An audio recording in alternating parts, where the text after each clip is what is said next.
Я живу уже который год,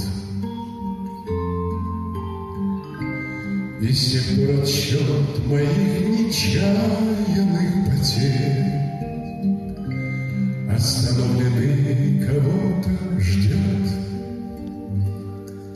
Опять метель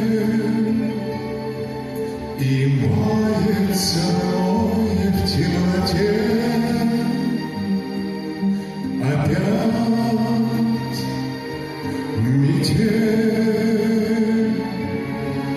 две вечности сошлись в один короткий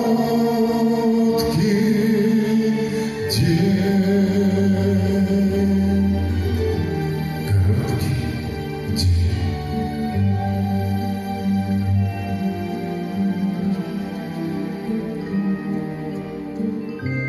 Ты меня не ведая, прости, на пороге долго не томись, ведь теперь наши